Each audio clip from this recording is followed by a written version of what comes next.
నేడు కరీంనగర్ జిల్లా కేంద్రంలోని పద్మనాయక ఏసీ కన్వెన్షన్ హాల్ నందు పద్మనాయక వెలమ సంఘం ఆధ్వర్యంలోని రూపొందిన క్యాలెండర్ ఆవిష్కరణ కార్యక్రమానికి ముఖ్య అతిథిగా వేములవాడ నియోజకవర్గం బీఆర్ఎస్ పార్టీ ఇన్ఛార్జి చెల్మెడ వైద్య విద్యా సంస్థల అధినేత చెల్మెడ లక్ష్మీ నరసింహారావు హాజరై వెలమ సంఘం బాధ్యులతో కలిసి క్యాలెండర్ ఆవిష్కరించారు.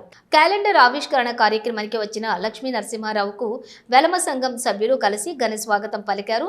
పుష్పగుచ్చాన్ని అందించి శాలువతో సత్కరించారు. అనంతరం క్యాలెండర్ను ఆవిష్కరించారు. అనంతరం వారు మాట్లాడుతూ సంఘం ఆధ్వర్యంలో పలు సేవా కార్యక్రమాలను చేపట్టడం అభినందనీయమన్నారు.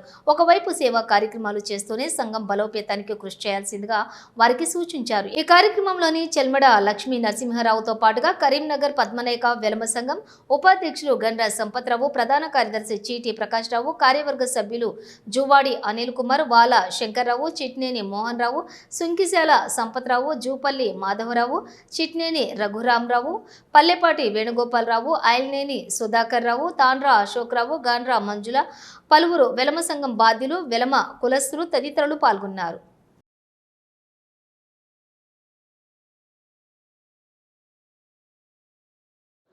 ఈరోజు పద్మనాయక వెల్మ అసోసియేషన్ కరీంనగర్ జిల్లా వారు నన్ను ఆహ్వానించి మరి నూతన సంవత్సరం 2026 సంవత్సరం క్యాలెండర్ను ఆవిష్కరించుకోవడం జరిగింది.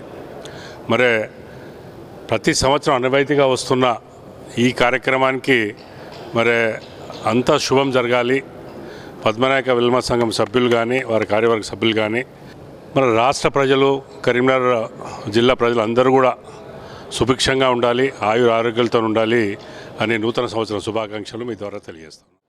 మా పద్మనాయక వెల్మ సంఘం క్యాలెండర్ ఇనాగ్రేషను నూతన సంవత్సరంలో 2026ది ఈరోజు ప్రారంభించడం జరిగినది. ఈ సమావేశంలో చెల్మెడ లక్ష్మీనరసింహారావు మాజీ ఏఏ అధ్యక్షులచే ఆవిష్కరించబడినది. ప్రతి సంవత్సరం మేము బ్రహ్మాండంగా క్యాలెండర్తో చేసుకుంటాము. అందరికీ కూడా మా సభ్యులకు నూతన సంవత్సర శుభాకాంక్షలు చేస్తాం కూడా ఓరుకోరు. అయితే ఈ ఫంక్షన్ హాల్ కట్టడానికి కారణం మాకు పెద్ద శక్తి ఏంటంటే చిన్నజీర స్వామి గారి కరకమలచే భూమి పూజ చేశాము.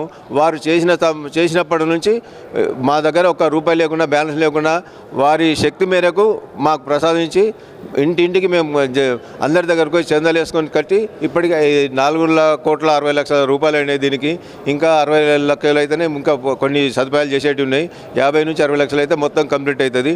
ఇది మాకు శుభదినం. ఎందుకంటే వారు జన్మల మాకు జీఆర్ స్వామి గారు ఆశీర్వాదం మాకు ఎప్పుడు ఇలాగే ఉంటుందని చెప్పి వారు అనుకోకుండా శ్రీరామ నవరాత్రులు ఇక్కడ చేసుకున్నట్ల